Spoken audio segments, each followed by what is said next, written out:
Todas, una nueva clase de nuestro curso. Vamos a disfrutar hoy de poder recibir en nuestro curso a Graciela Sieber. Para quienes no la conocen, se las presento.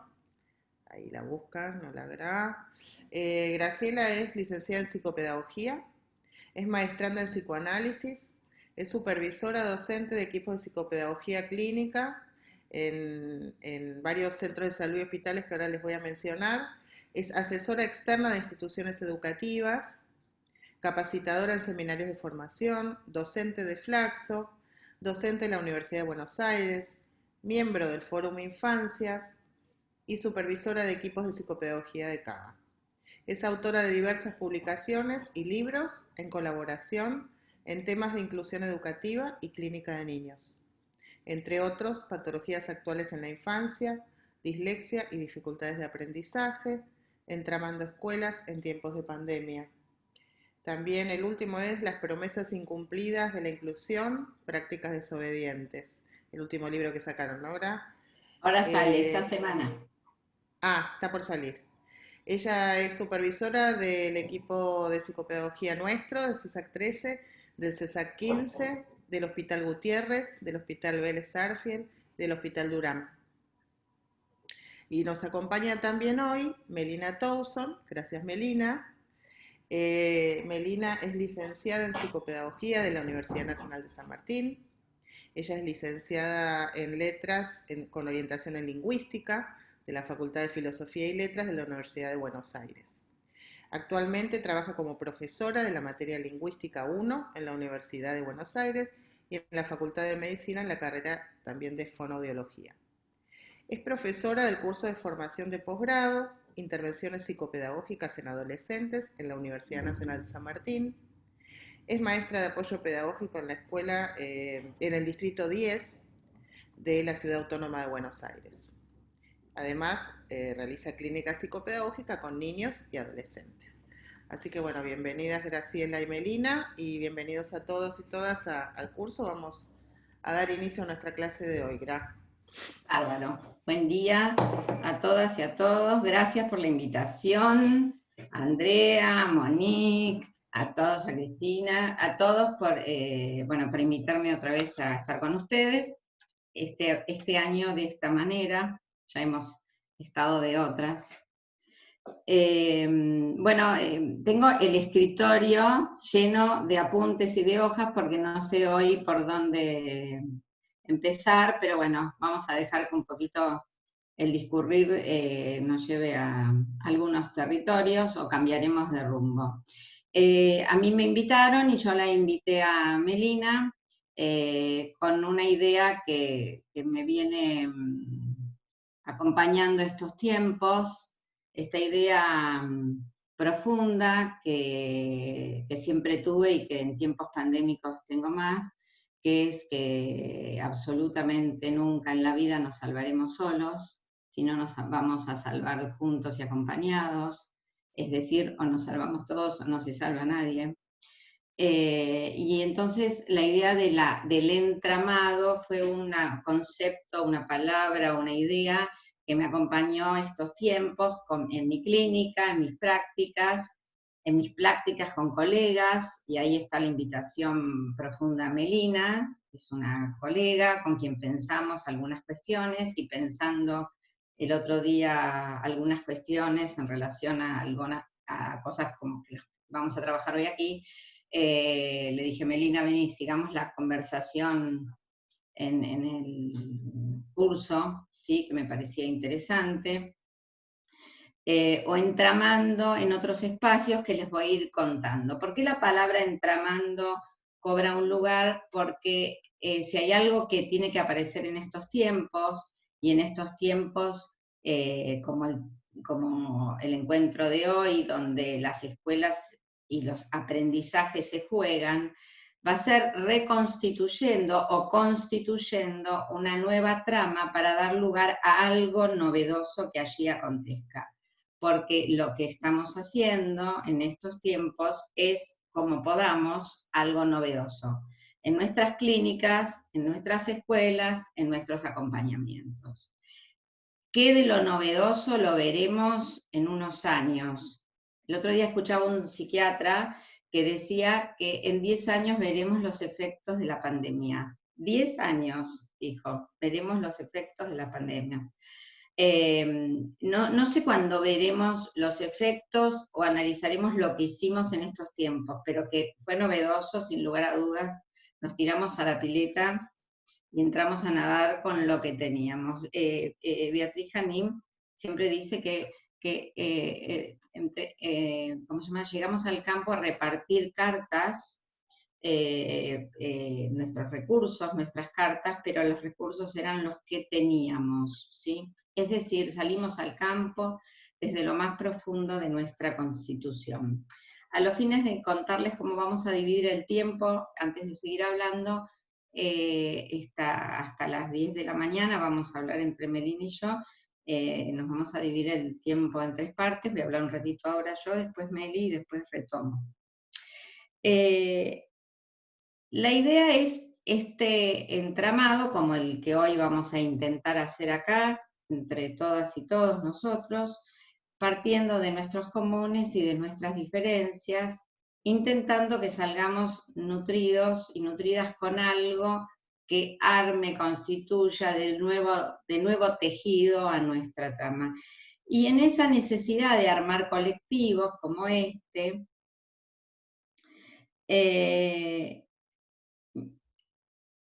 me quedé porque dice apellido de Graciela ahí.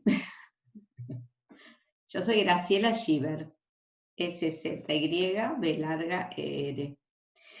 En esa necesidad de armar colectivos, les voy a contar varios que estuve armando, que hacen a las prácticas, y quise empezar por uno para empezar este encuentro.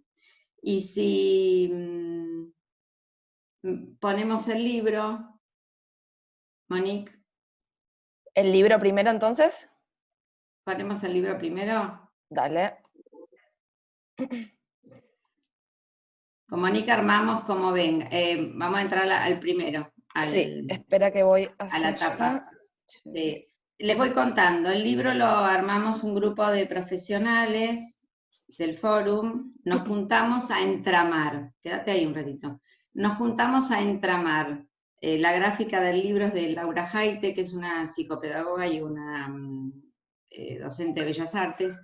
Y el libro está, después les va a llegar a todos y a todas hoy. El libro lo que intentó en los primeros tiempos de pandemia, donde no sabíamos qué hacer, nos sentamos a pensar juntas y nos sentamos a entramar pensares y sentires en relación a lo que nos estaba pasando para ver dónde nos parábamos, desde allí donde acompañábamos a nuestros niños y a nuestras familias. Y por eso les quería leer algo del principio. Después les pasamos a todos por mail el libro. Y entonces le leo un poquitito. Entre la trama y la urdimbre se constituyen entretejidos que conforman posibles más allá de cada hebra. Lo intersubjetivo nos invita a presenciar casi visceralmente la importancia del otro en estos encuentros que toman vida con estos escritos, o con estas palabras hoy, digo. En tiempos insólitos, impensables como esta pandemia, nos encontramos a escribir sentires y pensares acerca de algo que todas nosotras nos convoca, los niños, la escuela, las niñas, los adolescentes, los docentes, las familias, los duelos. No podíamos quedarnos aparte ni en nuestra práctica ni en nuestra escritura. Tuvimos que ponerle algunas palabras al tiempo, al encierro, al padecimiento, a las desigualdades, a las exclusiones, a la escuela misma en estos tiempos de pandemia, a nuestras clínicas. Palabras que nos permitan ingresar al entendimiento de lo que no sabemos, o alguna suerte de elaboración de lo que aparece como excesivo en estos tiempos. Necesitamos adentrarnos en lo que se nos hacía visible, las desigualdades y las situaciones naturalizadas en nuestros dispositivos escolares. Intentamos pensar algunos desafíos. ¿Cómo evitar que se agudicen las desigualdades? ¿Cómo fortalecer lazos afectivos entre los niños, sus maestros, sus pares? ¿Cómo enseñar? ¿Qué enseñar? ¿Cómo sostener el deseo de aprender? ¿Cómo producir intercambios, diálogos, escuchas? ¿Cómo se sostiene todo esto a través de la virtualidad y del distanciamiento físico? Intentando fortalecer un acercamiento afectivo y vincular necesario para el cuidado de nuestras subjetividades. Y nos preguntamos, ¿cómo pensar cuando las coordenadas del tiempo y del espacio están alteradas y los lazos trastocados? Nos juntamos, nos acercamos a pensar, a escribir, hilando entre nosotras, creando lazos entre palabras, ligaduras entre las ilustraciones, entramandos simbólicos que buscan comprender, metabolizar y dar lugar a alguna simple acotada respuesta a lo que nos resulta, a los que nos consultan a diario, a las escuelas que acompañamos, a los maestros y padres que habitualmente escuchamos. La propuesta es el encuentro, como espacio compartido en un tiempo que aparece como interrumpido. Es poder pensar y pensarnos en nuestras convergencias y en nuestras divergencias. Ahora vamos a cerrar un poquitito, ¿sí? Y después lo abrimos. O lo abrimos en el coso de desigualdad. Pasa unas hojitas a la que habíamos quedado. Muy bien. Entonces, una de las primeras cosas que nos propusimos era un encuentro, como el de hoy, para pensar. Algunos hablan, ¿sí? Es que lo que nos ha pasado es que nos quedamos sin la capacidad de pensar. Y una de las primeras cosas que empezamos a pensar es en la bruta desigualdad. Les leo una viñeta, lo que van a ver en verde en el texto, lo que están viendo en verde, en las hojas verdes, son viñetas clínicas o de escuela nuestras. Los otros son textos y las otras ilustraciones. Ahí nos quedamos. Y vamos a ver lo que nos dijo Mirta, pero yo estoy con los anteojos de lejos, y ahí voy, esperen que llego a mi teléfono, y lo veo desde acá. Acá está. Les leo una viñeta mía. Sí. Brutal es la diferencia. Eso dijo Mirta al regresar a su casa. Venía de estar en su trabajo, después de muchos días de no volver con su familia. A los hijos de la señora Laura les dan clases todos los días en la escuela. No paran las computadoras, ni los maestros, ni las actividades. Allí todos se quejaban de tanto que hacían. Cuando llegué a casa, me pareció brutal la diferencia. Mi hija Clara solo recibía unas fotocopias cuando mi marido lograba retirarlas. ¿Cerramos, Monique?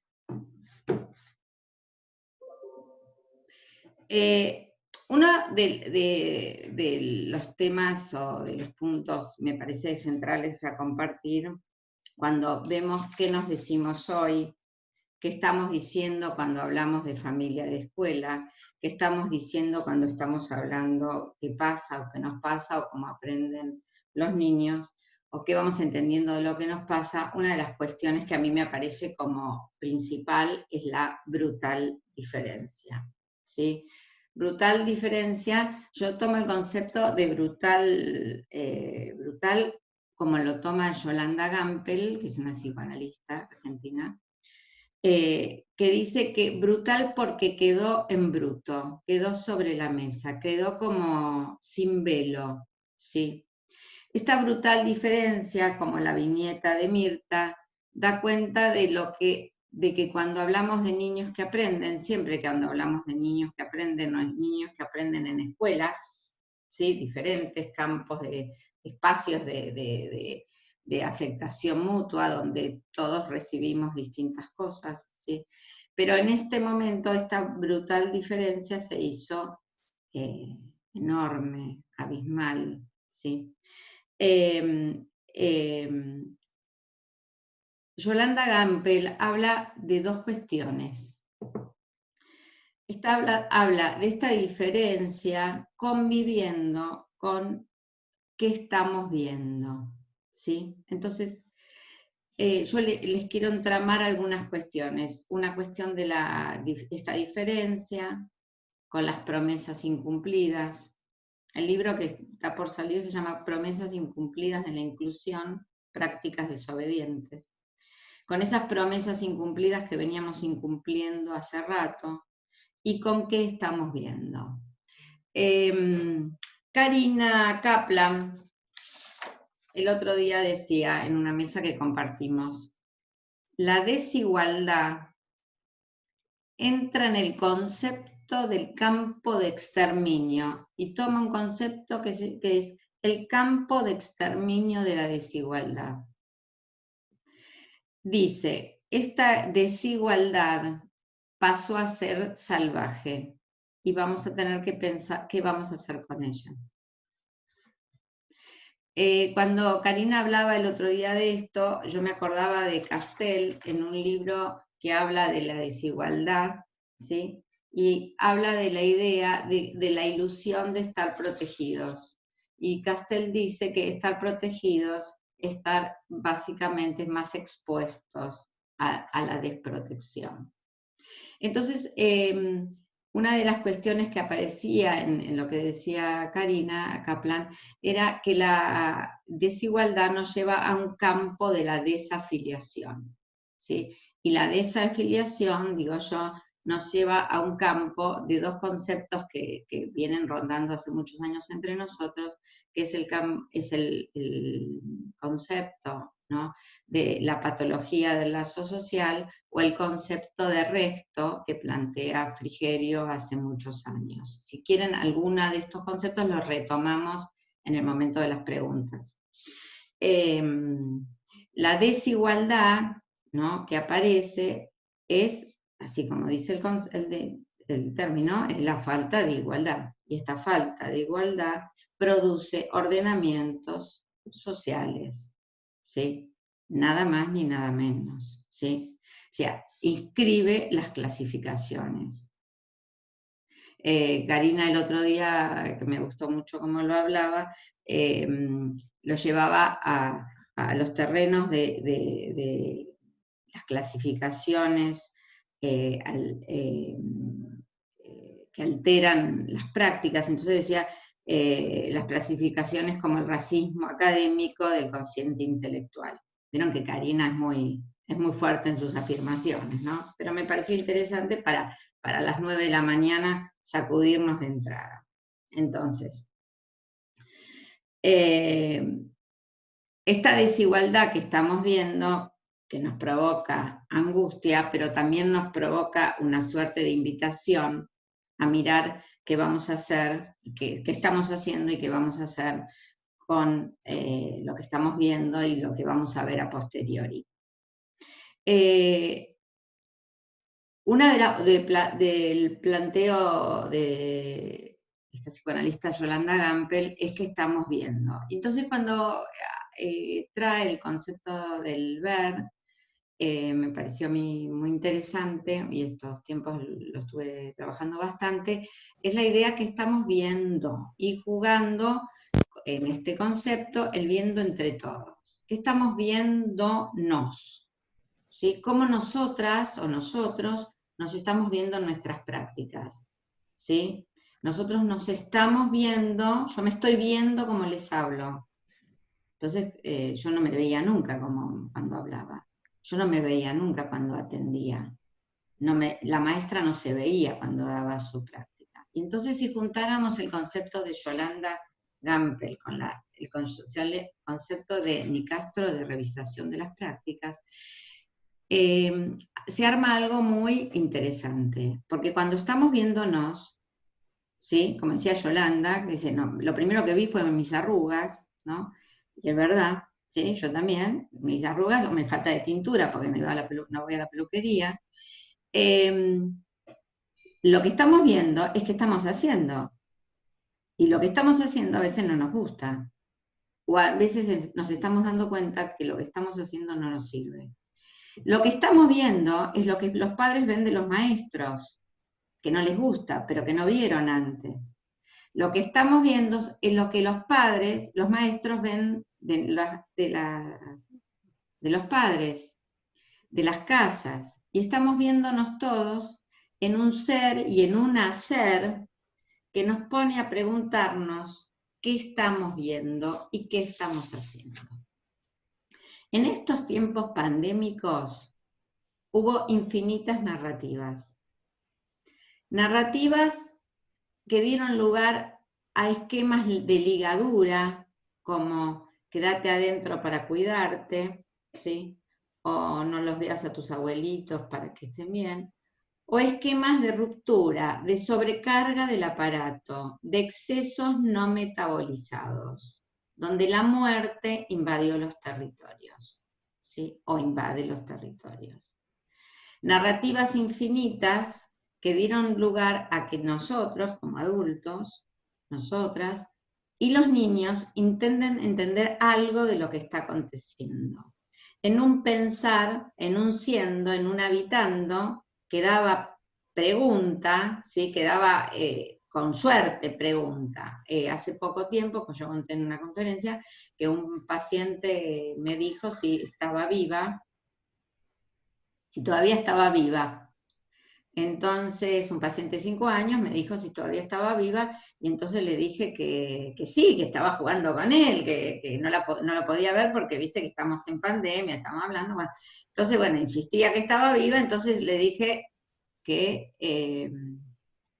la mamá sí manejaba, me dijo que sí, y bueno, y lo invité al muchachito a la puerta de mi casa, y jugamos un rato él en la vereda y yo en la puerta de mi casa, para que me vea que estaba viva, ¿sí? Las formas de entendimiento, de tramitación y de metabolización de lo que acontece dan cuenta de los modos, de los procesos de subjetivación y formas de constitución que estamos intentando ver en estos niños que pasan, y modos y formas de aprendizaje. Nos cambiaron el tiempo, nos cambiaron la época, nos cambiaron el espacio, nos cambiaron los territorios. Viñar, que es un psicoanalista uruguayo sabio, dijo, ¿cómo nos cambia un mundo que cambia? Lo cual me llevó a una pregunta, ¿cómo nos cambia como sujetos del aprendizaje, como alumnos, una escuela que cambia? ¿Cómo aprendemos en esta escuela? Y antes de darle la palabra a Melina, les quiero tomar un concepto que vengo trabajando que me parece interesante en la visualización, ¿no? Que es un concepto que deviene de un concepto deleuziano, de Deleuze, ¿no? Que habla de la construcción de territorios, ¿sí? Entonces, Deleuze y otros autores, Denis Nachmanovich lo retoma hace un tiempo, hace unos años atrás, que es habitar un territorio. Y yo quiero leerles chiquitito, si lo encuentro. Acá.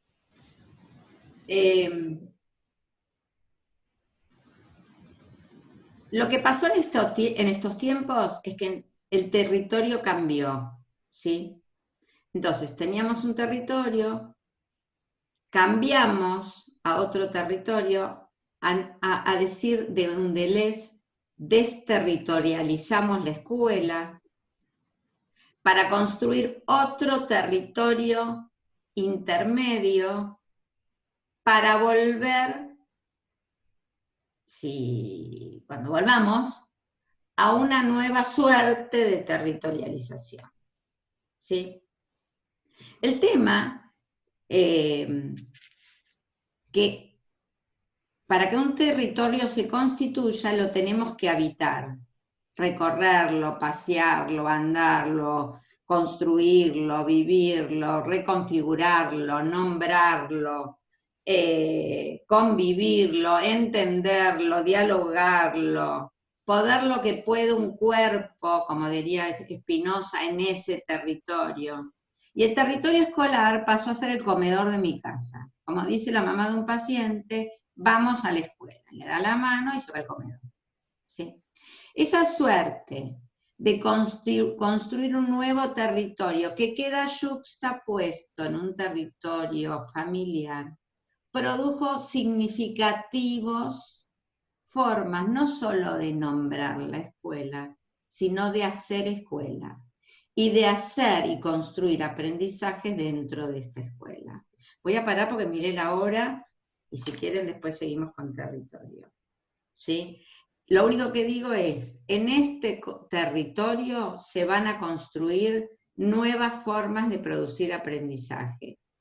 Estos aprendizajes, que por definición son complejos, ¿sí? En este territorio intermedio se torna más complejo.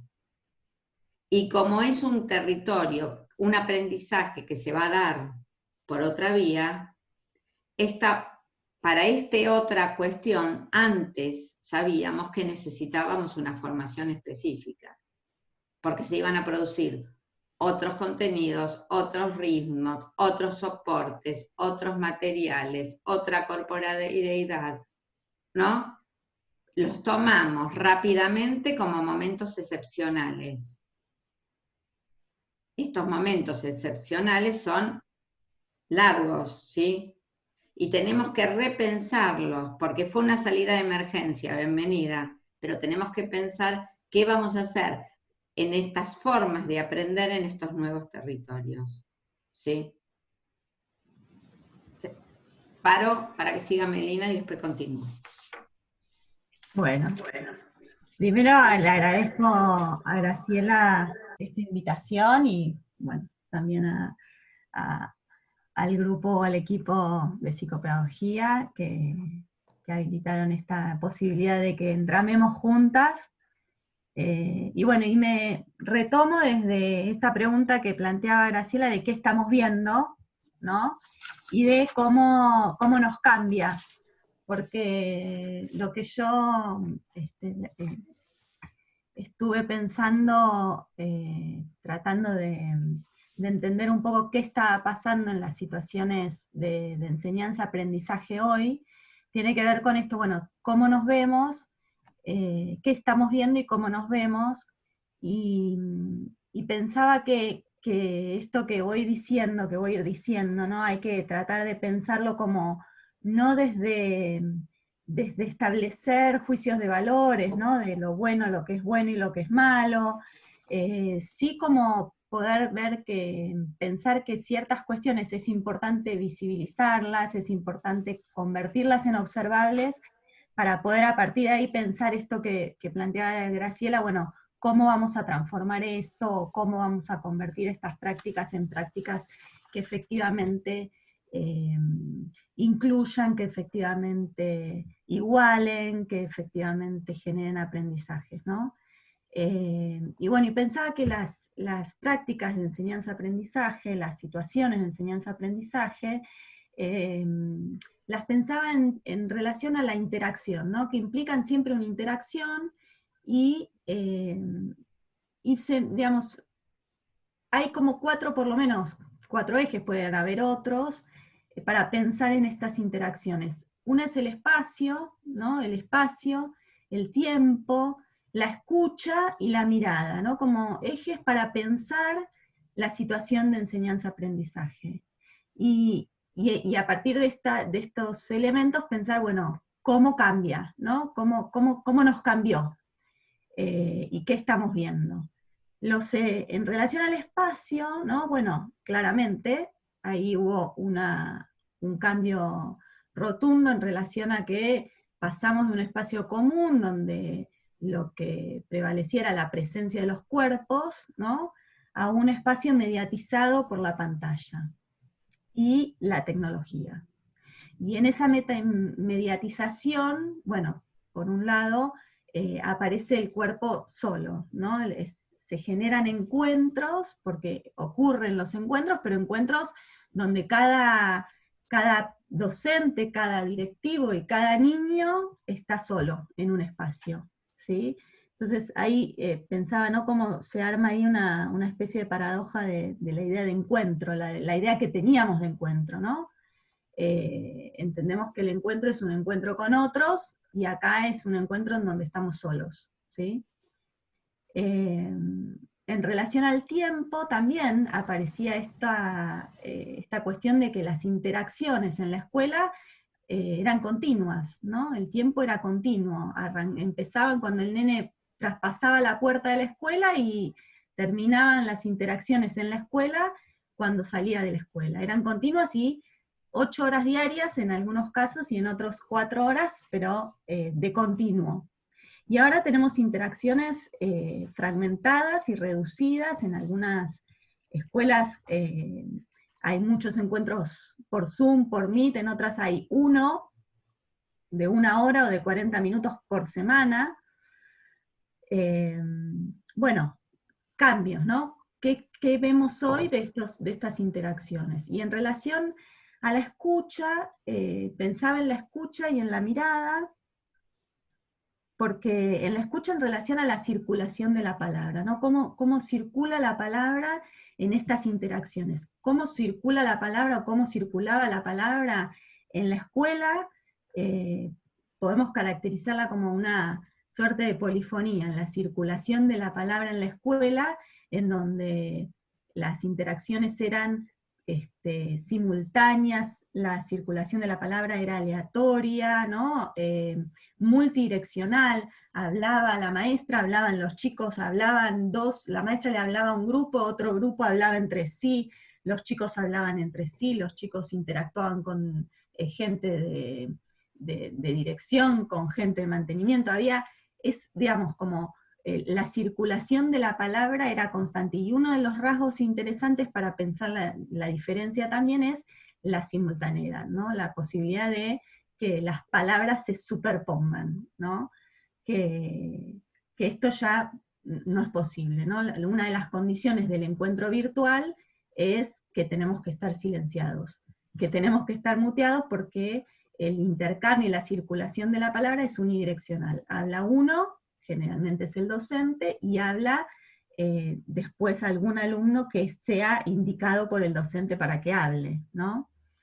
Y ahí me aparecía como otra paradoja de la escucha, ¿no? Que para escucharse hay que silenciarse, y en ese silenciarse quedan muchas voces sin decir, y muchos niños acallados. La otra vez me decía una maestra que tienen un encuentro por semana, y cuando se encuentran, me dice, si se desmutean todos, se hace un lío bárbaro, que yo no escucho nada, no entiendo nada, pero cuando los silencio, tampoco escucho nada y tampoco entiendo nada. Entonces me decía, la verdad que prefiero todos los micrófonos abiertos y por lo menos los veo expresarse, veo sus caras, veo risas, veo gritos, ¿no? Como hay algo que a pesar de no escuchar la voz, se escucha un movimiento que en el muteo no se escucha, ¿no?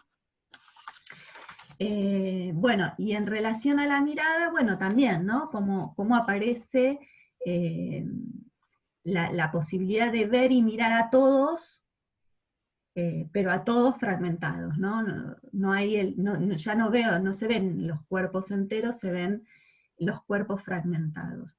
Y cuando pensaba esto, me acordaba que a principio de año, en una de la primera EMI que hubo en febrero, todavía antes de que arrancaran las clases, y sí, me pidieron si podía hablar en la escuela sobre cuestiones de prácticas inclusivas, y yo traje a Escliar porque hablaba acerca de cómo mirar y escuchar son los gestos esenciales del acto educativo. Y bueno, por lo menos en esta, hay que tener en claro que por lo menos en esta coyuntura, mirar y escuchar son dos elementos que son esenciales y que están por lo menos intervenidos, ¿no? Y para pensarlo, ¿no? Bueno, y después decíamos con Graciela, bueno, pensar efectivamente cuáles son algunas de las prácticas que sí están ocurriendo con estas caracterizaciones que planteé recién. Y están los encuentros por Zoom, ¿no? Los encuentros por Meet, los encuentros en la virtualidad, donde en algunos casos lo que aparece es como intentar replicar lo que ocurría en el aula, intentar replicar lo que hacíamos, pero en la virtualidad. Están también los cuadernillos, los trabajos prácticos, la escuela que se ubicó en el lugar, o que pudo ubicarse en el lugar de mandar trabajos prácticos. Pienso sobre todo en algunas escuelas secundarias donde realmente para los profesores del secundario fue difícil armar algún otro dispositivo y de pronto se convirtieron en máquinas expendedoras de trabajos prácticos, y con lo que conlleva para un niño, digo, para un adolescente y para un niño cuando llega el cuadernillo de tareas, y la resistencia y la dificultad de hacer esas tareas, que muchas veces son las mismas tareas que se hacían en el aula, con la intervención del docente, pero que ahora se tienen que hacer solas, ¿no? Y otro rasgo que también es interesante es que se vuelve a un tiempo, ¿no? A un tiempo decía Narodowski, del modelo epistolar, un tiempo que es, bueno, te mando la tarea, te mando el cuadernillo, en una semana o en 15 días me lo devolvés. Yo, como docente, tardo seguramente por lo menos una semana en devolverte. Entonces tal vez pasaron 3 semanas, y recién a la tercera o cuarta semana llega el cuadernillo corregido, ¿no? Y es como también otra cosa que hace ruido, por lo menos, ¿no? Un modelo epistolar en épocas de la inmediatez es como difícil de capitalizar como situación que pueda producir algún aprendizaje. Y después hay algunas situaciones que empiezan a pasar, que empiezan a ocurrir con algunos docentes, con algunas escuelas que empiezan a encontrar formas, ¿no? A ver cómo diversificar la oferta, cómo armar encuentros diferentes, encuentros reducidos, encuentros con 1, 2 niños, 3 niños, 4 niños, pero que empiezan a generar cierta intimidad y cierta posibilidad de que fluya de otra manera la interacción, y ahí es donde pensaba en un ejemplo muy lindo de una maestra de segundo grado que yo le decía a Graciela que, digo, es una maestra grande que ya en 1 o 2 años se está por jubilar, y bueno, lo que implicó es tener que hacer un bollito con su planificación y empezar a repensar prácticas diferentes, y fue armando en segundo grado niños que no estaban algunos niños que no estaban alfabetizados. Entonces empezó como a diferenciar grupos y empezó a armar encuentros reducidos con algunos niños y niñas que no estaban alfabetizados, y empezó a trabajar armando una, yo digo, co-construcción con la familia, con el niño, ¿no? Donde planteaban un tiempo, un espacio, donde existían acuerdos con la familia para que la nena tenga, o el nene tenga, sus elementos de trabajo en un determinado lugar, pensar en qué lugar de la casa, con qué elementos, qué acción hacer previamente. Y lo pongo como un ejemplo interesante porque son niños que aprendieron a leer y escribir en pandemia, ¿no? Y claramente con la alfabetización uno puede ver el antes y el después, ¿no? Bueno, un poco es pensar en estas cuestiones para hacerse la pregunta de, bueno, ¿qué entendemos hoy por encuentro? ¿No? y tampoco con la idealización de que porque haya presencialidad hay encuentro, ¿no? No necesariamente, o porque haya presencialidad hay escucha y mirada atenta, ¿no? Entonces es como para pensar y que seguramente hay muchas pérdidas, pero que podemos encontrar ciertas ganancias y buscar ciertas ganancias, o pensar de qué manera se pueden encontrar ganancias en esta situación. Por lo pronto habría que pensar cuáles son las variables o las coordenadas que posibilitan hoy un encuentro, ¿no? Bueno. Bárbaro. Retomando lo que dice Melina, gracias. Una de las cosas que estaba pensando, vamos a intentar resituar en este ratito que nos quedan los procesos de aprendizaje. Hay una variable que cambió profundamente, que son los actores en juego. Una mamá cualquiera llevaba a su hijo a las 8 de la mañana a la escuela, lo retiraba a las 4, se iba todo el día, y le otorgaba cierta, en el mejor de los casos, cierta confianza al lugar educativo, y era la docente y su equipo la que continuaba estos procesos. Los roles se cambiaron y lo que se comenta hoy en lo cotidiano es yo no estoy para ser docente, no me prepararon para esto, lo toman los docentes desde el lugar que les toca enseñar o lo toman los padres desde el lugar que les toca acompañar. Entonces, una de las preguntas que se hace mucho es que cuando esto cambie, no claramente vuelva a la normalidad, sino cambie, ¿qué lugar van a quedar parados los docentes en relación a los padres? O los padres en relación a los docentes. O quiénes van a ser los acompañantes de estos procesos.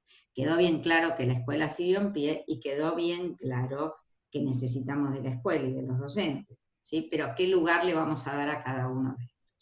Y una cosa que quería marcar, entonces, esta relación escuela-familia-docente rearmó otro escenario transitorio y va a rearmar otro nuevo. En este territorio de incertidumbre, de excepcionalidad, yo me pregunto por qué en algunas instituciones se preocupan tanto por sostener los contenidos que ya estábamos en duda profundamente antes de su necesidad.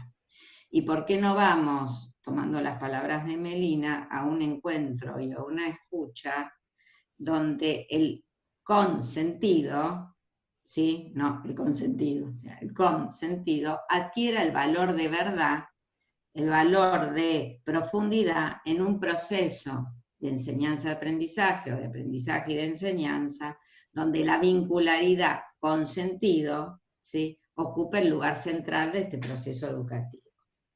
Entonces, viñetas tenemos infinitas, ¿sí? El otro día yo contaba en un lugar que una nena que no sabe leer o que dicen en la escuela que no lee bien, empezó la sesión online y ella estaba leyendo, ella estaba gritando, entonces cuando se calmó, de parar de gritar y pudimos sentarnos a conversar, ella en su casa y yo en la mía, le pregunté qué estaba haciendo, estoy leyendo sola, me dijo que estaba enojadísima, y entonces estaba leyendo el diario de Ana Frank, que se armó un quilombo bárbaro estos días con Ana Frank y Kaplan y ¿cómo se llaman? Y Hayes. Pero la verdad que fue así, estaba leyendo el diario de Ana Frank, que esta nena, no porque se lo dio a la escuela, sino porque la nena lo sacó para leer, y estaba leyendo el diario de Ana Frank, digamos. Estaba leyendo, comprendiendo y ligando la escena con la otra. había un proceso consentido, producido en marcha por ella sola. Esto es lo que quiero traer. O sea, había viñetas de lo que ella decía, estamos buscando a los padres entre los escombros, o salimos a ver, quiero salir a ver la luz del día, o esto pienso que no acabará nunca, era parte de lo que ella leía, de ese texto que leía. Es decir, ella solita iba encontrando un sentido, ¿no? O buscando un sentido a algo que le acontecía. Algo de la recaptura, me parece que algunos lo logran, porque como dice siempre bellamente Sardel, hay perlas en el camino, hay muchos docentes y muchos psicopedagogos y psicólogos en sus prácticas que han logrado perlas en el camino, o sea, espacios maravillosos en los encuentros, entendiendo que aprender es un diálogo mágico, ¿no? Y que se va a dar solamente cuando se produzca ese encuentro que hablaba Melina antes. Entonces, una de las cuestiones a revisar, y como esto da para rato, la pandemia, vamos a tener que seguir revisándola, que yo me pregunto, o sea, es una pregunta para mí cómo están aprendiendo los niños, no es una respuesta, es una pregunta que me hago cada vez que veo un nene en el consultorio o cuando trabajo. Por ejemplo, yo estoy trabajando ahora, en esto que le contaba del entramando, estoy trabajando con un grupo de maestras cada 15 días de habla hispana, de distintos países de habla hispana, que nos encontramos cada 15 días a entender lo que estamos haciendo en nuestras prácticas, ¿sí? En una suerte de conversatorio, y estamos escuchando lo que pasa en los distintos lugares.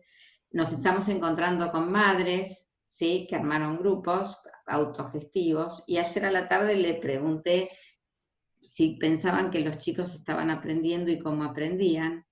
Y entonces una contestó, las madres, se aprende desde lo que viven, se aprenden desde lo que entienden, se aprenden desde las distintas situaciones que van habitando en este tiempo. Yo, dijo una mamá, para ayudarlo no sé para dónde voy. Lo único que hago, dijo otra, es motivarlo para que acompañe, ¿no?, los procesos de la escuela. Aprende solo cuando juega, decía otra. Y una contó que su hija, que no se conectaba nunca, le tocaron el timbre y llegó la maestra a la casa con una caja, así dijo. La maestra de Manuela, ponele, la maestra de Manuela le trajo una caja que decía para Manuela.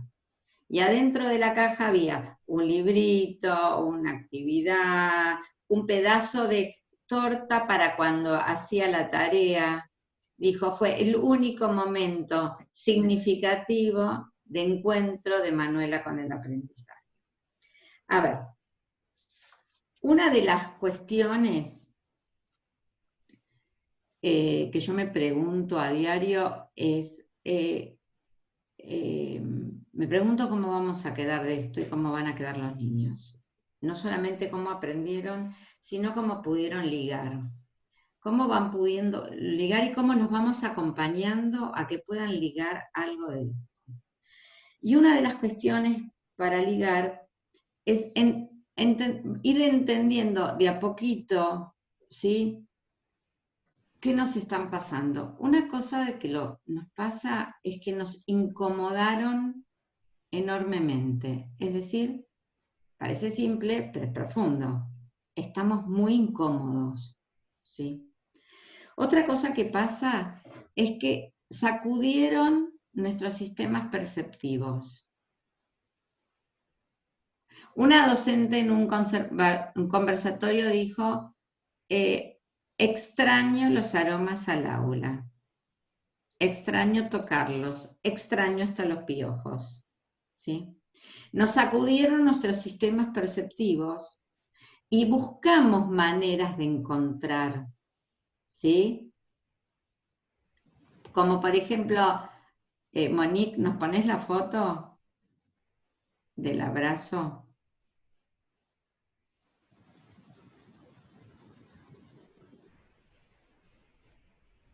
La de lado. Después vamos a esa. A esa. Buscamos maneras de encontrar, ¿sí? Miren que súper que lo pensó, ¿no? Esas maneras de buscar al otro, ¿sí? Porque parece que sin ese abrazo no vamos pudiendo, porque es constitutivo.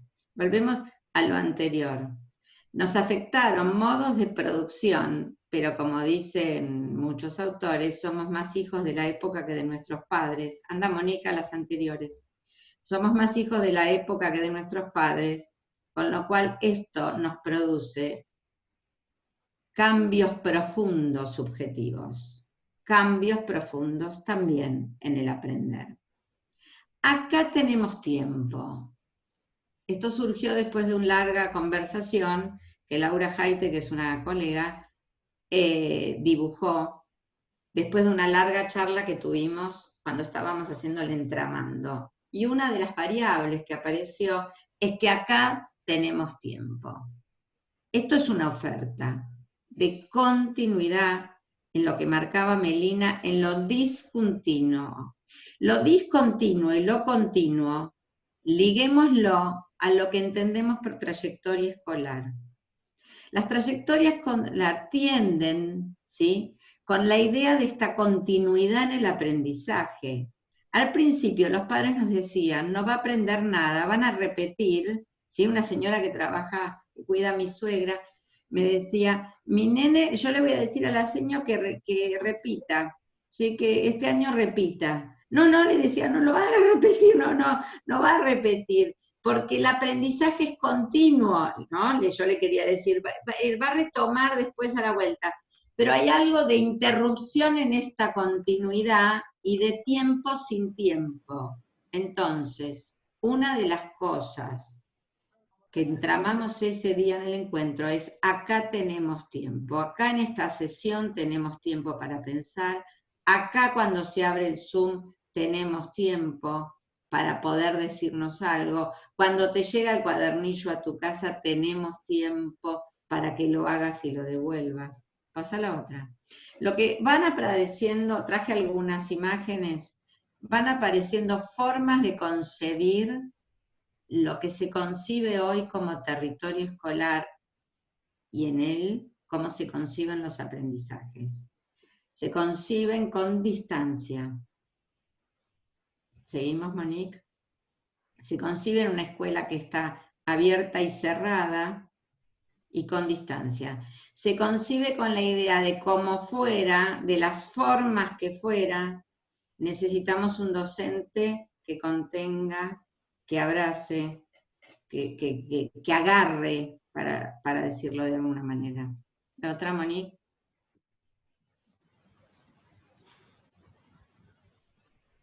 Se concibe entendiendo.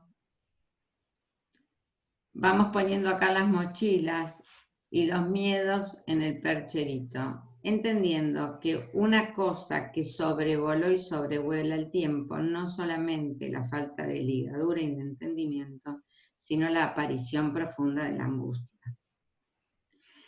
A mí me parece que acá hay una idea muy fuerte que tenemos todos desde las profesiones que tengamos o desde quien nos lleva al encuentro con el otro, es que estamos haciendo con esto, ¿sí? Que estamos haciendo en los modos de acompañar y de producir aprendizaje, entendiendo que estos niños están todo el tiempo tramitando el exceso de muerte que bañó el planeta, ¿sí? Este niño pidiéndome, preguntándome si me había muerto y viniendo a la puerta de mi casa, es un ejemplo simple y profundo, ¿no?, de lo que aquí en este tiempo está pasando. Pero para ir cerrando, vamos a ir a una imagen un poquito más alentadora, que es esta. y la dejamos ahí. A mí me parece que, o a nosotros nos parece que la idea es entramando, ¿sí? Esta idea con la cual empezamos hoy, que no nos salvamos solos, que nos salvamos con otros, que es en este interjuego entre lo común y lo diferente que vamos a poder producir algo, cada uno en la parte que pueda aportar al entretejido de todos. Y voy a tomar como dos o tres ideas, conceptos de intervenciones posibles para que los pibes aprendan y para que los podamos acompañar. Y no tomamos hoy todos los niños que estaban con acompañamientos en inclusiones educativas, porque es para no un encuentro, sino para todo un curso de todo un año, cómo se nos están cayendo del mapa estos pibes y cómo estamos tratando a fuerza de mucho esfuerzo sostenerlos. Pero quería traer dos o tres ideas. Una, cómo vamos a apuntar la intervención. Entonces, una intervención, la subrayó enormemente Melina cuando decía una intervención basada en la escucha. Que la escucha sea el motor de nuestra intervención, ¿sí? Que, digamos, solamente después que te escucho voy a poder mostrar, a mí me pareció muy interesante la propuesta de Melina entre poner, como visibilizar enormemente el muteo. Ustedes están todos muteados ahora, todas muteadas y muteados, ¿sí? Para que yo hable, o para que Melina hable. Esta idea del muteo en un espacio que se construye en un diálogo es terrible. Entonces, la escucha como vertiente y como motor y como guía posibilitadora, como única guía posibilitadora de que ahí acontezca algo, porque yo no voy a saber por qué territorio caminas si no te escucho. Hay una viñeta muy fuerte que contaron el otro día, que yo escribí, que una docente estaba dando clases y la alumna le dice, no te vayas, cuando se bajen todos quédate, a la señorita, y cuando se bajaron todos los alumnos y se quedaron solas, la nena le dice a la maestra, cuando nos quedamos solos, mi tío me toca, ¿sí? Una escena fuertísima que trajo una docente en un espacio, desesperada por no saber qué hacer. El concepto de nuevo territorio también, sí. Lo podemos retomar ahora esta pregunta que aparece. Voy a ir cerrando para que haya espacio para las preguntas. La idea de la escucha, la idea de prácticas desobedientes y la idea de prácticas alterativas. La idea de prácticas alterativas, como lo plantea Ocampo, que es un pedagogo chileno, que dice no nos alcanzan con las otras prácticas, tenemos que no hacer prácticas alternativas, necesitamos alterar el rumbo de las prácticas. Necesitábamos antes, imagínense ahora. Y las prácticas desobedientes, que es lo que proponemos con Gisela en el libro, tomando muchos autores que hablan de las desobediencias, que son prácticas que no es lo que esperaban de nosotros, que no es lo que el sistema nos proponía, que no es lo que parecía que producía, porque lo que parecía que producía sujetos del aprendizaje, niños aprendiendo, hace años que sabemos que no lo producen. Entonces, ¿qué mejor tiempo que este tiempo para producir prácticas desobedientes? Yo escribí el otro día en un texto que cuando pase mucho tiempo y veamos lo que estamos haciendo y veamos las locuras que hicimos, nos vamos a reír o vamos a quedarnos maravillados de las cosas que hicimos para que allí acontezca algo. Bueno, muchas gracias y abrimos el espacio para ustedes. Gracias, Gra. Bueno, si hay preguntas, comentarios, pueden hacerlo por el chat. Claro, y se pueden desmutear y decirlo también, ¿sí? Nos levantan la mano, así lo ordenamos nomás.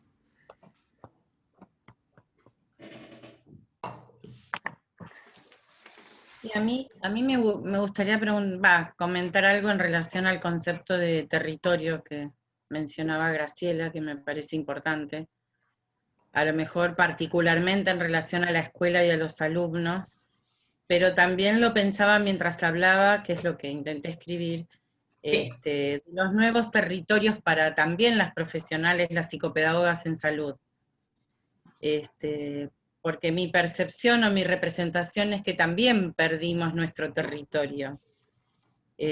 Nos vinculamos un poco desde la casa, un poco desde el consultorio, estamos en la vereda, podemos ir a un club, a una escuela, podemos vacunar, podemos ir a un plan detectar, podemos volver y podemos estar en sala de espera, digamos que en el concepto de territorio y de espacio regular construido se ha modificado totalmente.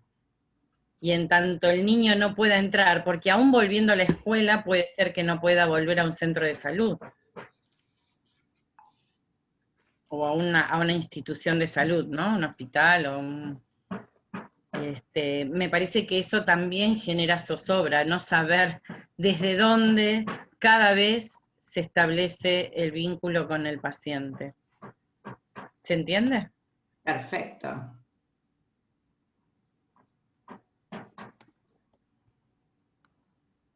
Ahora lo retomo, que estoy esperando a ver si aparece algo más. ¿Yo puedo comentar algo? Dale, Mariel. Sí. Hola, buenos días. Buenas. Muchas gracias por la oportunidad. Yo no había quedado en la primera selección que habían hecho. Soy de Bahía Blanca, soy psicopedagoga de primer nivel de atención. Nosotras somos 9 nada más acá en Bahía. Hace 10 años que estamos trabajando en primer nivel de atención en salud. Y bueno, nada, pensando esto que postulaba Graciela, digo, nosotros trabajamos con chicos con muy bajos recursos y digo, la intencionalidad de la familia de que se sigan conectando, ¿no? Yo tengo Zoom de 20 minutos por ahí o 20 minutos por videollamada y digamos, cómo eso hace que cambie el día, ¿no? Ahora estamos preparando con el equipo de salud, preparamos un Facebook y un Instagram que se llama Mi Casa Curiosa y por ahí se van mandando recomendaciones y estamos haciendo todos los viernes a las 11 un encuentro, nada, con temáticas como el Día de la Primavera o hacer alguna actividad que tenga que ver con, nada, con encontrarnos, con tomar un matecito, a ver.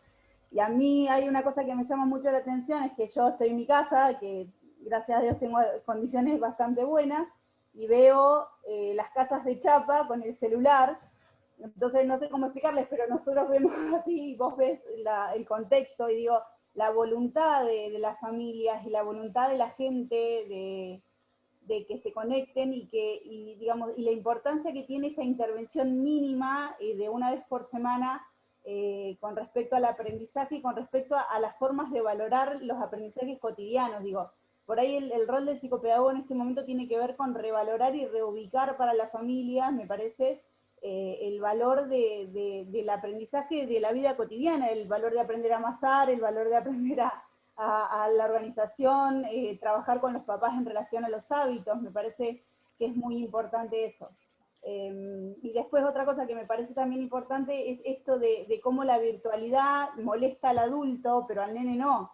Digo, nosotros trabajamos mucho esto de que no, él no se quiere conectar, y en realidad uno lo que lee es que no es que el nene no se quiere conectar, porque para el nene es como brillante verte, digo, porque ellos son nativos digitales, por más que no tengan el acceso, digo, son nativos digitales, entonces vemos cómo el adulto coarta en algunas situaciones la comunicación, a veces por miedo, por vergüenza, porque no quieren que uno entre a su casa, porque es una forma de entrar, y cómo nosotros, digamos, tenemos que trabajar en esto de hacer y mucho hincapié de la necesidad de la comunicación y de la necesidad de acompañamiento, me parece, y de revincular desde donde se pueda, digamos, por ahí como desarmar ese pensamiento tan ortodoxo, de decir, bueno, tiene que aprender de tal manera. Bueno, también revalorizar el aprendizaje de lo cotidiano, que también es muy importante y que en realidad es la base, digamos, de los aprendizajes más formales. Entonces, nada, coincido plenamente con todo lo que dice Graciela y con lo que postula, me parece brillante. Muchísimas gracias por la oportunidad. Hay una persona que pidió la palabra. Ahora retomamos todo. Gracias, Mariel. Sí, hola. Me quedé pensando en algo de esto de las posibilidades de o mutear a todos o que hablen todos a la vez. Que por ahí sí existe la posibilidad de encontrar algo intermedio o algo alterado, alternativo, porque para algunos chicos que hablen todos a la vez tampoco es ni un diálogo ni sentirse escuchados, como tampoco seguramente no poder hablar porque están todos muteados. ¿Qué piensan sobre eso? ¿Retomamos? ¿O alguien quiere decir algo más? Yo tenía algo para aportar, dos cosas. Una es que vengo charlando con algunos chicos, yo trabajo en una escuela, si bien es una escuela privada, David quiere hablar, ahora te pasamos la palabra. Si bien es una escuela privada, bueno, obviamente también hay dificultades y cuestiones, ¿no? Y les vengo preguntando a los chicos si ellos hoy pudieran, les digo, imaginemos que la escuela fuera optativa, no obligatoria, ¿no? O sea, vos pudieras decidir si querés ir o no. ¿Qué decidirían? Les pregunto, ¿no? Y les aseguro que el 100% dice, yo iría igual. Entonces le digo, bueno, pero ¿por qué irías? Porque, no, bueno, una de las cosas, obvio, es para jugar con mis compañeros, para estar con los chicos, para compartir. Y otras decía, no, y también por la maestra, porque vos solo lo podrías hacer tal vez con algún tutor, me decía una nena, un tutor. Pero las maestras saben más cosas de cómo enseñártelo. Y ahí yo identificaba, claro, ese factor que no estaría si no fueran a la escuela y si no hubiera maestros, que es alguien con un deseo de enseñar y que además que esté en esa situación, con una intención de enseñar, y que ese es como su rol. Entonces, sin ese rol, los chicos identificaban que no era lo mismo aprender o solo o con la compu, ¿no? Claro, un mediador, tal cual, un otro, pero que además tiene esa mirada, yo quiero hacer eso con vos, Claro. enseñarte cosas. Y ellos eso lo tenían clarísimo, el 100% dijo, no, yo elegiría ir. Hoy lo dicen, porque yo creo que esa pregunta aparecía cuando estábamos presenciales, y algunos dirían, yo preferiría que no haya escuela, preferiría no tener que venir.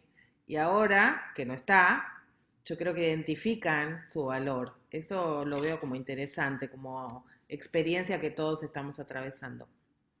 Y lo otro cortito que les quiero contar como viñeta es que en la escuela que trabajo está cerca del barrio chino, hay mucha comunidad china y les está costando un Perú mantenerse, ¿sí?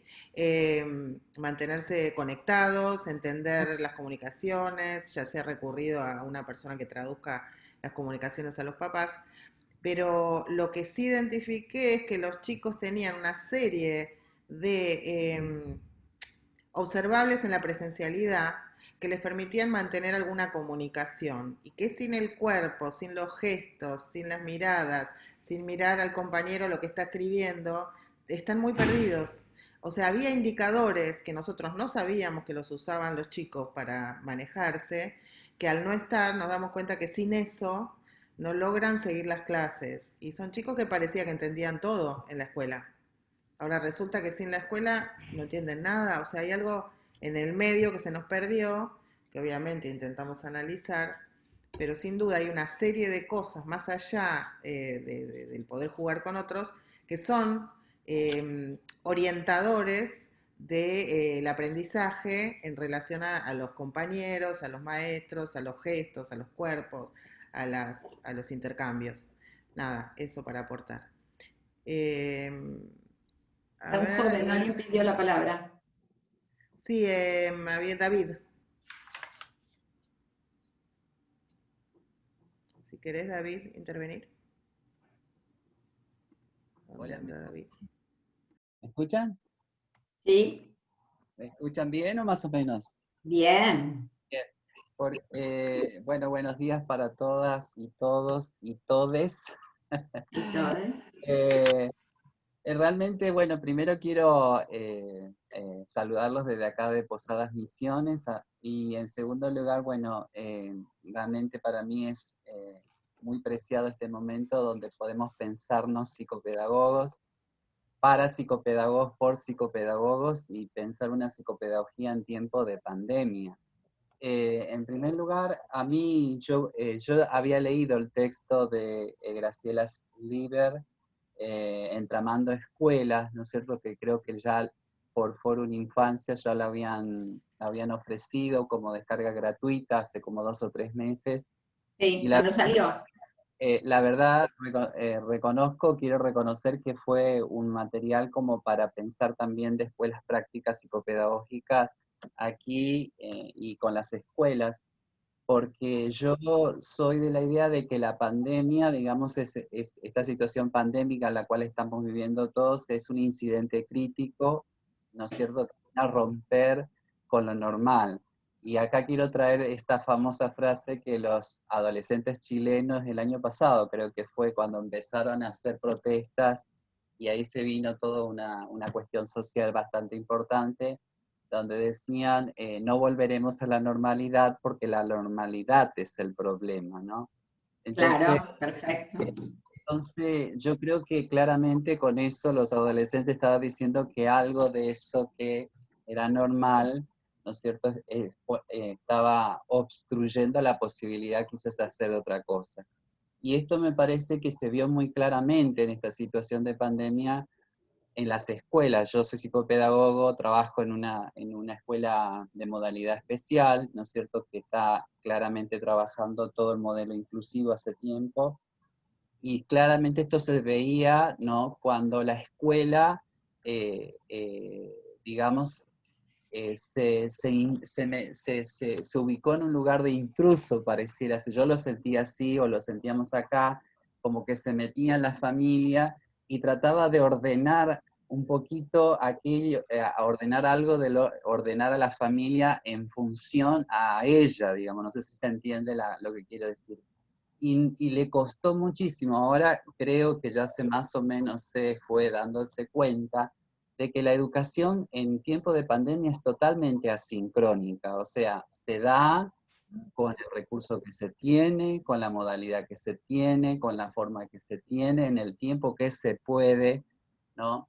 Porque claramente, dijeron algunos colegas, esto vino a visibilizar muchas cuestiones que quizás en otro tiempo no se lo hubiera visto si no hubiera sucedido esto. Y acá la pregunta que me surge es si es lo mismo estar conectado, porque todo el mundo habla de estar conectado, estar conectado, estar conectado, y la conexión a mí me da la impresión, creo, sostengo que no es lo mismo estar comunicados. Y la escuela exigió muchísima conexión, pero muy poca comunicación, ¿no? Y yo siempre en las reuniones de docente decía que la escuela tendría que decir, buenos días, señora, ¿podemos pasar? Es tiempo de poder pasar, golpear la puerta para ir a jugar, como dice la canción, ¿no? ¿Podemos entrar a su casa? ¿Es tiempo? Pueden. Y bueno, y si te dicen que no, es no.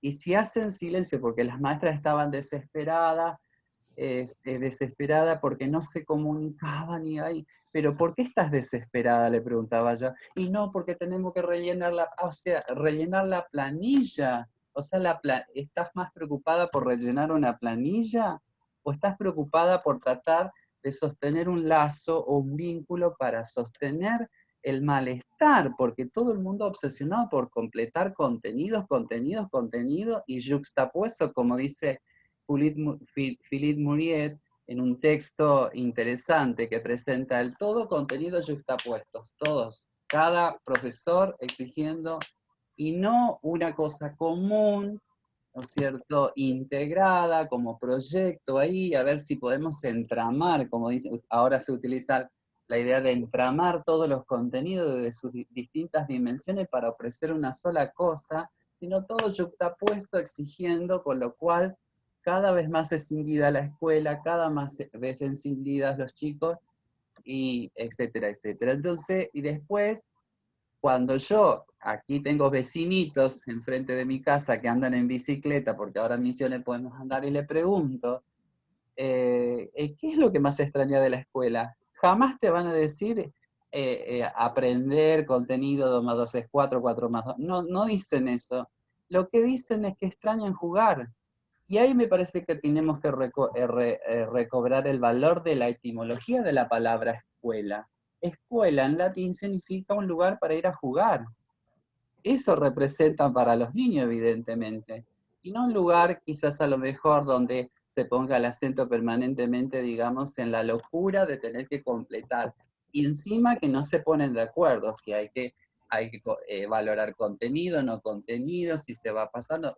Por eso me pareció interesante lo que dijo Graciela, cuando decían que esta idea del conocimiento como construcción, ¿no es cierto? Porque está como muy, está en el momento, están todos ahí, ¿qué hacemos con eso? Entonces, me parece, y quiero recuperar, porque creo que lo decías vos, Graciela, no sé quién de las autoras decía, que me parece que más que poner el acento en la dimensión pedagógica, me parece que tendríamos que los psicopedagogos ayudar a subvertir o a cambiar la versión para poder pensar una pedagogía del lazo y del vínculo, más que pensar en contenidos. Así que yo creo que eso es un aporte de lo que por ahí... Sí, gracias. Bueno, retomo alguna cosita porque muy interesante todo lo que dijeron. Me hicieron acordar 2 cosas que me parece que está buena. Hace muchos años hubo un congreso que hablaban de trastornos de atención, ¿sí? Y en ese momento vivía Alicia Fernández todavía, y ella se paró en el escenario, les hablo a las psicopedagogas más grandes, ¿sí? Las jóvenes abstenerse, porque no estaban en el congreso. Entonces, pero ahí acá veo algunas que de mi edad. Y entonces, ¿cómo se llama? Alicia se paró y en un gesto reverencial, ¿sí? Que nunca olvidaré, en un congreso de atención, o sea, trastornos de atención, era el tema, ¿no? Estaban bien de boga, ella se para y hace un gesto así, dice, estoy aquí para atenderlos, ¿sí? Entonces, acá hay una cuestión muy importante que a mi gusto, que estoy en estos temas que me irritan enormemente hace muchos años, de la inclusión, de la desigualdad, de lo que queda por fuera de la escuela. Lo que puso acá, retomando la idea de visibilización, señoras y señores, es lo que no queríamos ver. No, y si no queríamos verlo, hagámonos cargo de lo que no queríamos ver. Pero esto es, por eso a mí me conmovió tanto el concepto de la brutal desigualdad, porque es brutal y era antes de la pandemia. Entonces, está buenísimo lo que trae Mariel en el sentido de, bueno, cada uno como va pudiendo, ¿no? Es verdad, cada uno como va pudiendo, punto. Vamos al otro renglón.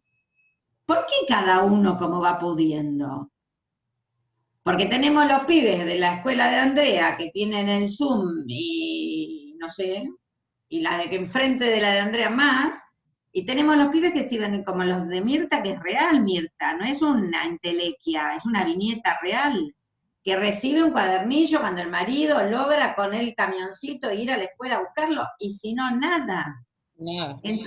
Entonces, esta brutal desigualdad, que hacemos lo que podemos, y como decía el autor lo atamos con alambre, se tiene que terminar. Porque los pibes, cuando nosotros hablamos de inclusión educativa, hablamos que todos y todas tengan el derecho a la educación, pero esto no es una estructuración teórica. Esto es una praxis, una definición de una posición ética y política frente a una práctica. Entonces, yo debe ser que estoy grande, pero estoy cansada de atarlo con alambre. Necesito acompañar procesos donde todos adentros, la inclusión todavía es una idea romántica. Claro, es romántica, no es romántica, está buenísimo lo que dice. No es romántica, porque es como si fuera romántica, es como una entelequia, pero es un real necesario.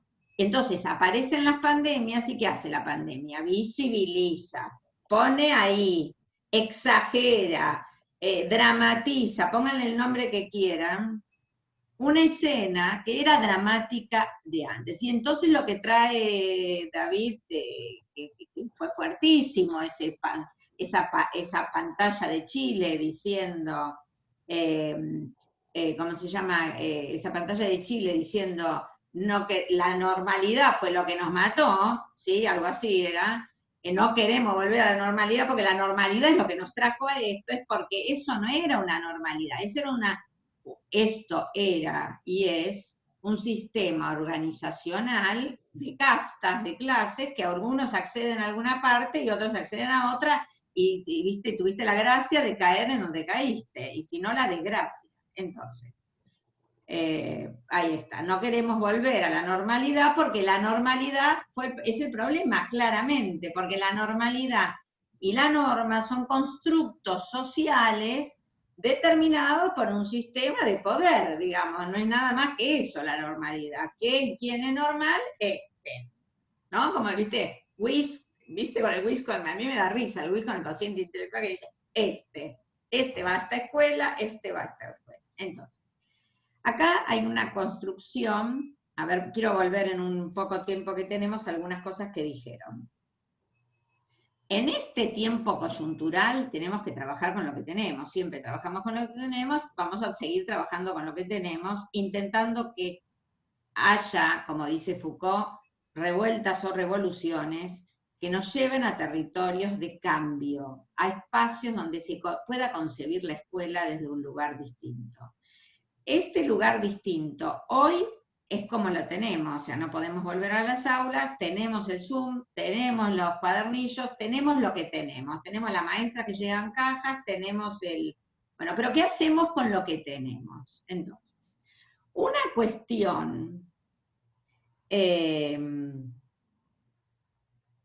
es no abandonar la pérdida del lazo, ¿sí? Hannah Arendt decía, la escuela, ¿cómo decía? El espacio como viejo para los recién venidos, algo así. ¿Cómo hablamos de la idea de te estábamos esperando? Aunque sea por Zoom, aunque sea por cuadernillo, por lo que tengamos, ¿no? Olvidémonos, por lo que tengamos. Te estábamos esperando. Estás ahí enlazado conmigo. Hace muchos años que aparece el concepto de patología del lazo, ¿sí? Y yo lo explicaba en la facultad de una manera muy simple, y lo usaba en la cuadra de mi casa, y así lo explicaba. Cuando yo era chiquita, sabía quién vivía al lado. De este lado, recuerden sus casas de chiquitas y chiquitos. Van a acordar, enfrente vivía tal, al lado vivía, al lado el de al lado me vendía los huevos porque tenía una gallina en el fondo, el de la esquina era el carnicero. Yo conocía a todos de la cuadra y todos me conocían a mí, ¿sí? Yo era la hija de, ¿sí? Todos me conocían. Si llegaba tarde me la tenía que ver con mi viejo y los vecinos, ¿sí? Quedaba claro. Muy bien. Hace unos años, 10, pasó algo en mi cuadra. Entonces una vecina nueva nos reunió y nos dijo, pero te digo 10 años, y nos dijo, los invito a todos a tomar algo. Entonces nos encontramos todos. Y entonces yo le pregunté, ¿vos quién sos? Entonces me dijo, yo vivo enfrente de tu casa, hace 15 años. No lo conocía. Y él, el otro, me conocía a mí, y yo no a él. Y yo conocía al de allá, y él no a mí. Y yo me quedé, no, yo no vivo en una cuadra de edificios, vivo en una cuadra de casas. No nos conocíamos. El concepto del lazo cobró otra dimensión. Esto de desenlazarnos o enlazarnos nos constituye, instituye, nos entrama, porque este es el término, dentro de un lazo social que me va a dar entidad, que me va a subjetivar. Porque como decía Bleichmar, si quedo afuera, si quedo por fuera de la escuela, perdí la posibilidad de trama. No es que, bueno, no me compré ese vestido, no leí ese libro, no asistí a esta clase, no pasa nada. Si yo perdí la escuela, perdí la posibilidad de ser parte de esto. Entonces, yo no puedo pensarla con algunos, no puedo pensarla con muchos, la tengo que pensar con todos. Porque si se me quedaron 3 abajo, ya no sirvió. ¿Sí? La tengo que pensar con todos. Ahora, en este tiempo, para retomar algo del territorio, en este tiempo, el territorio que cambió, nos cambió la idea, nos cambió la praxis, parafraseando a Bleichmar. Bleichmar hablaba de la diferencia entre práctica y praxis. Práctica es aquello que podemos transmitir, ¿sí? Praxis, esta originalidad que se produce en este encuentro. Esto que hago con vos que no lo hago con nadie. Esto que vos me invitás a pensar que lo pienso en este entrama. Esto es praxis, decía. Eso que no te lo voy a transferir, tomá esto porque no puedo. ¿Sí? Es lo que yo construyo y vos conmigo en esta relación. Bueno, entonces, este territorio, ahora, para yo indagar, y los invito, después si quieren les paso material, para indagar qué es un territorio, no fui a filósofos. Yo empecé, o sea, Deleuze me conmovió y me fui a arquitectos. Nunca leí nada de arquitectos. Me fui a arquitectos europeos que hablaban qué es el espacio, qué es habitar. Me fui a Spinoza, que es habitar, me fui a arquitectos europeos, me fui a Deleuze, o sea, para entender qué entendían por habitar un espacio, para construir un territorio. Entonces decían, todos de distinta manera.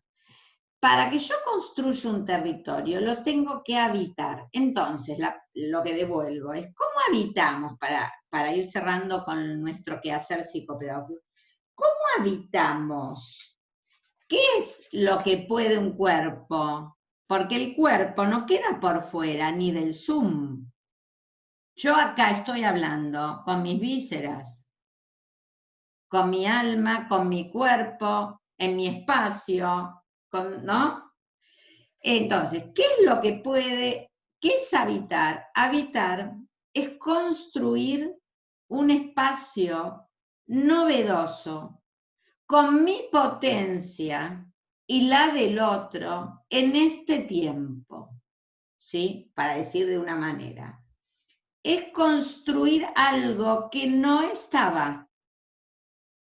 Es comprenderlo nuevamente. El otro día dijo una persona que no sale de la casa en pandemia, no salió nunca, yo salí, esta no salió nunca, dijo, encontré lugarcitos de mi casa que nunca había descubierto, ¿no? Y después, ¿qué lugarcito? O sea, la maceta que tengo en el patio, que atrás, ¿no? Iba releyendo el espacio, la manera de estar en este espacio. Habitar el espacio psicopedagógico en este tiempo, si decimos todos y todas, es un lío bárbaro, ¿sí? Es un lío bárbaro, ¿no es cierto? Es una suerte por momentos, no sé cómo lo viven ustedes, pero es una suerte por momentos de una angustia bárbara, ¿no? Yo no sé cómo ¿no? Lo que en principio, en lo personal, a mí me corrió es el concepto de regularidad, que tantos años sostuvimos como uno de los pilares de un buen funcionamiento, de un buen vínculo con el paciente, ¿no? La regularidad, en trabajar con la familia para que la regularidad sea como se pueda, el entorno donde un niño crezca, y de pronto de regularidad, por ahí queda muy poquito, hoy por hoy, al menos las que trabajamos en salud. Absolutamente. Los que trabajamos en salud, los que trabajamos en educación, los que trabajamos en el ministerio, los que trabajamos en escuelas privadas, los que trabajamos en escuelas públicas, todos estamos trabajando complejamente, retomando el concepto que puso David. La complejidad no tiene respuestas simples, ¿sí? La complejidad se define por la cantidad de variables que nosotros no vamos a poder aprender, tomar y entender, ni siquiera saber que habitan. ¿Sí? Estamos del otro lado y no sabemos cómo está el otro. No lo sabemos en la escuela, pero menos lo sabemos ahora. ¿Sí? Es un tiempo, no sé, Meli, si querés retomar algo. ¿Querés retomar algo? No, solamente que Silvina había hablado sobre esto del mutearse y de que, por supuesto, si todos se mutean no se escuchan, pero si todos se desmutean tampoco.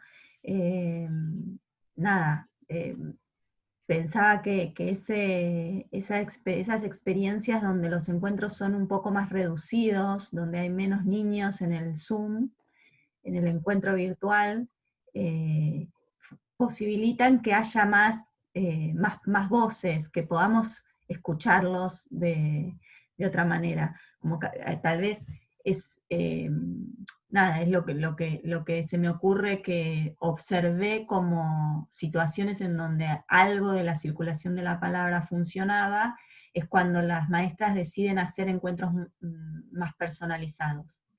Y como en este momento no hay clases todo el tiempo y la maestra no tiene que estar todo el tiempo con todos los alumnos al mismo tiempo, existe la posibilidad, se abre esa puerta, ¿no? El estar sin estar en la escuela abre la posibilidad de armar eso que en algún momento en la escuela y en la presencialidad se decía, ¿cómo hace? ¿No? La maestra se preguntaba, ¿cómo hacer para darle una actividad diferenciada a este grupito, pero al mismo tiempo estar con este otro, y al mismo tiempo darle a estos que van muy rápido? Bueno, tal vez la posibilidad de hacer grupos reducidos es una posibilidad que se abre en este contexto y que permitiría que haya más micrófonos desmuteados y más niños hablando y escuchándose. Sí. Sí, A ver, también, perdón, sí, en relación a esto del intercambio, a veces a nivel Zoom, lo que pasa también es que de esto que vos hablas de la superposición que se da en el presencial, con los nenes más chiquitos yo lo que veo es que cada uno habla de lo que quiere hablar. Entonces, uno habla de la mascota, el otro habla de la tarea, el otro habla... el ¿no? abuelo. Bueno, y la maestra va tratando de entramar eso, porque cada nene está con su tema y lo comparte desde su lugar y donde está, ¿no? Eso también. Sí, es muy difícil, no sé, los que habrán visto manejar un Zoom de muchos niños, es una actividad en este momento, no sé, como ayer decíamos con un grupo que estábamos dando una charla, ¿no? Ser médico o docente en este momento es realmente complejo. Y algunos no quieren entrar. Yo tengo la experiencia Sí. de que muchos niños que empezaron primer grado y fueron 3 o 4 días, les cuesta mucho entrar al Zoom. Algunos no quieren entrar con nosotras también, y muchos no quieren entrar a la sesión de psicopedagogía. A ver, voy a tomar algo para terminar. Yo tengo un paciente el otro día en una sesión, vive como en un country, vive el niño. Se puso los auriculares y me escribió, me tapó, ¿no? ¿Cómo se dice? Tapó la imagen y me escribía. Entonces me ponía, no quiero estar con vos, me mandó mi mamá, ¿sí? Entonces me dice, ¿a dónde querés ir? Quiero ir a, ¿cómo se dice? A jugar la Play, ¿no? Entonces se subió a la bicicleta, toda la sesión, se subió a la bicicleta se fue a la casa del primito que lo dejan verse, a ver a qué hora iban a jugar a la Play, volvió. Bueno, las sesiones duraron así 3, 4 veces, ¿sí? Hasta que se desmuteó y empezó a hablar conmigo, ¿sí? En cambio se preguntaba cómo... Sí. La práctica, la praxis en estos tiempos es casi por momentos dolorosa, ¿sí? Ni contarles, digamos, cada vez que los niños nos cuentan que están pasando por situaciones complejas a nivel familiar, porque perdieron a algún familiar, porque los padres se han quedado sin trabajo, ¿sí? Por infinitas cantidades de cuestiones. Sí voy a usar un término muy viejito, que es, ¿no? Como decía la canción, resistiré, ¿no? ¿Sí? Resistimos para poder producir mejoras, para decir estoy aquí, estás ahí, te sigo esperando, seguimos produciendo algo. Para mí la práctica psicopedagógica siempre tuvo que ver con acompañar lo que el pibe traía, nunca esperé un paciente para hacer lo que yo tenía ganas. Me lo enseñaron en la facultad, primer curso, primer todo, usted sigue al paciente, no el paciente la sigue a usted, porque era de usted en esa época, y ahí me quedó bien grabado, que yo abría la puerta y veremos, después lo sabremos. Bueno, ahora abro el Zoom y veremos, después lo sabremos, con lo cual hay infinita cantidad de sesiones que estamos hablando de la muerte, o que estamos registrando lo que es la pandemia, o que estamos boca abajo. La última sesión con esta nena ¿cómo se llama?, que leyó el diario de Ana Frank, hicimos gimnasia, porque ella no quería aprender nada, pero quería enseñar, y me enseñó yo a hacer gimnasia, entonces me dio una clase de gimnasia, y toda la sesión fue una clase de gimnasia que retomaré en la próxima, ¿sí?, que haremos con esto. Si siempre estamos para acompañar, me parece que ahora estamos un poquito más. El problema, que no hablamos hoy porque no era el tema de hoy, es lo primero que se dijo del tiempo de pandemia, que acá estamos todos implicados. No es el niño que viene con problemas de aprendizaje y nosotros que somos las psicopedagogas o psicopedagogos y los estamos esperando para acompañar y entender y lo que fuera. Acá estamos implicados todos en esta temporalidad caótica. Y esto no es menor, porque lo que aparece en escena con un padre, con una madre, con un maestro, con un niño, con una familia, nos está pasando a nosotros. A nosotros también se nos puede haber muerto un familiar. A nosotros también un familiar se puede haber quedado sin trabajo, o nosotros. A nosotros también padecemos de esta incertidumbre. Y llegar al campo, al territorio, atravesados por lo mismo que está aconteciendo, más o menos, algunos con la suerte de tener una casa calentita y un escenario un poquito más acomodado que otros, es una tarea muy difícil. Hubo una psicoanalista, que fue la primera que hablamos en un grupo, en marzo, que trabajaba en migrantes y bueno, en situaciones de crisis, que era lo más parecido a una pandemia que encontramos, que nos podía hacer un poquito de luz, dijo, ustedes tienen que cuidar 2 cosas. Allá no sé, por el 20 de marzo fue esta charla. Y dijo, tienen que cuidar la exigencia y la implicancia. Y dijo, la exigencia porque les vienen tiempos muy duros. Se ve que la veía más clara de lo que yo la veía por lo menos en ese momento. Y es verdad, estamos todos y todas muy exigidos desde cualquier campo que estemos. Y la implicancia, porque como estamos implicados, o sea, estamos en el mismo barco, estamos implicados como sujetos del planeta en esta época, la intervención es profundamente desde el lugar de implicación. ¿Sí? Yo también estoy en mi consultorio y no entra nadie. ¿Sí? Por ejemplo, yo tengo cambiado el escritorio de lugar.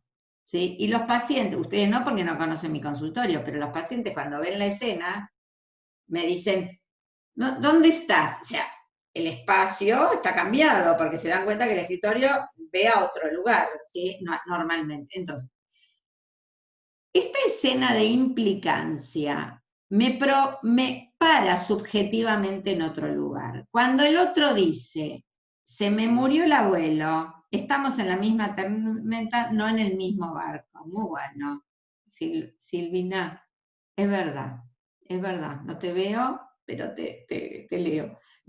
Acá estás. Exactamente, sí. Algunos están en el mismo barco,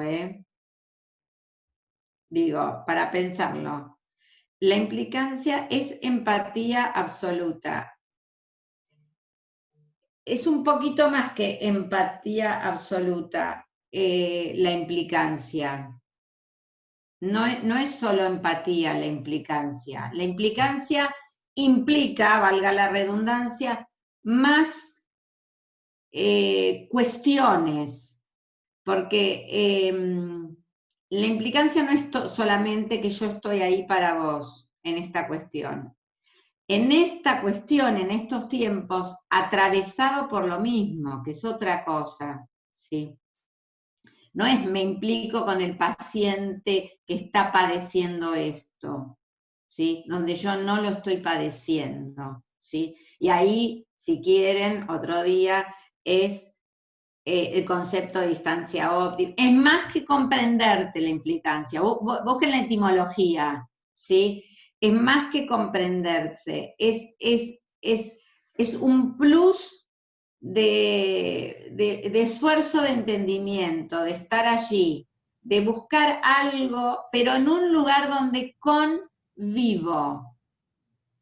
Digo, convivo, no es lo mismo que yo estoy atendiendo a un niño con problemas de aprendizaje, ponele, que vive en el barrio, en el otro barrio. Acá, ¿sí? Es verdad que estamos en distintos barcos, algunos, y algunos no. Voy a dar un ejemplo. En el 2001 yo trabajaba en una escuela de clase media privada.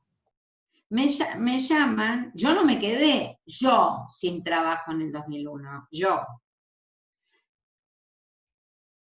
Mi marido se había quedado bastante sin trabajo, o sea, pero la remábamos bien, ¿sí?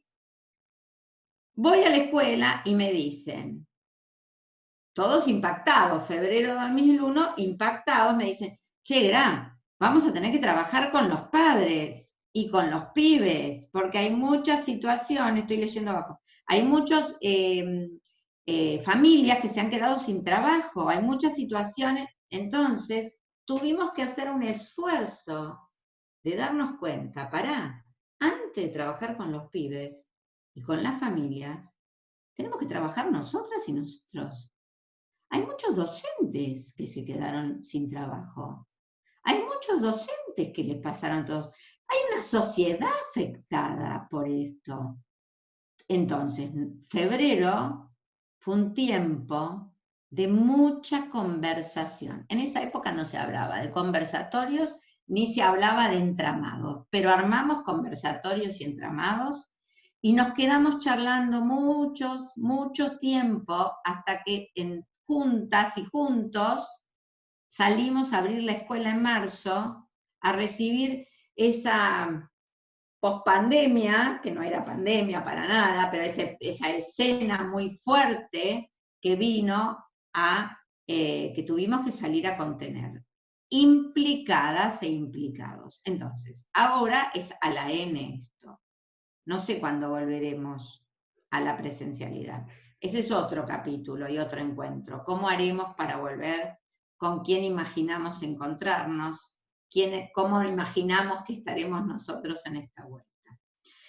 Bueno, está divino esto, pero yo tengo otro humor en esto sí, de tenemos que cerrar.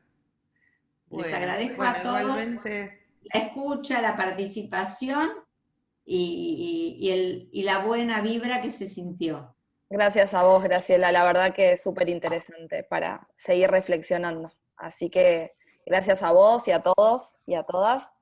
Los esperamos la próxima clase, vamos a tener a Claudia Siculer, así que, bueno, Va a estar buenísimo. va a estar bueno. Sí, Gracias por Jujuy. La clase queda grabada, por si alguien la quiere revisitar, viste que a veces uno se queda con cosas o con ganas de volver a escuchar, así que la tenemos grabada para quien la quiera. Sí, como saben, la subimos Y, al canal de YouTube. y el libro, el entramado, lo mandamos por mail, ¿cómo hacemos? Porque, bueno, bárbaro, lo vamos a mandar por mail, así la gente puede tener el libro que nos decía Gra. Así que bueno, muy lindo encuentro, mil gracias Melina, también por tus Muchas aportes. gracias, Melina. Sí, gracias. Gracias, Gra. Gracias Y gracias a todos. Seguís Sí, implicada con nosotros, Gra. Sí, Estamos implicados, estamos implicadas, sí, sí. sí. Tenemos Te que, sentamos. tenemos que escribir, ahora antes de bajar, las psicopedagogas y psicopedagogos somos un desastre, ¿sí? Ujú. ¿No? En todos los libros salimos, ahora yo salgo un libro con Gisela, pero salimos entramados con no psicopedagogos, ¿sí? Digamos cuántos libros de psicopedagogos solos hay. Ya. Norma ¿Qué más? Sigan. Filidor. Sí, más, sigan, quiero escuchar. David, te quiero escuchar. Alicia Fernández, creo nada más, ¿no? Alicia Fernández, sí. ¿Qué más? Verdad. No tenemos, y tenemos muchísimo para decir, de antes, de este tiempo y de después. Y tenemos para estudiar cómo estuvieron aprendiendo los pibes en este tiempo un montón, para investigar lo que pasó. ¿Sí? Total, Así que total. nos Total, los y invito. sí, también estaba pensando, chateando con una de las colegas de Bahía Blanca, que también nosotros vamos formando acá en este curso una red como para sostenernos y acompañarnos, ¿no? Que digo que puede incluso trascender este momento de los miércoles cada 15, sino bueno, saber que también estamos entramados en distintos lugares de nuestro país para acompañarnos en otras instancias que no sean solo el curso, ¿sí? Que contemos unos con otros. Exactamente. David, dale, David. Nos seguimos viendo. Chao. Bueno, muy bien. Bueno, Bueno, nos vemos la próxima. Un beso enorme a todos. Que tengan buena semana. gracias, hasta Fantástico. luego.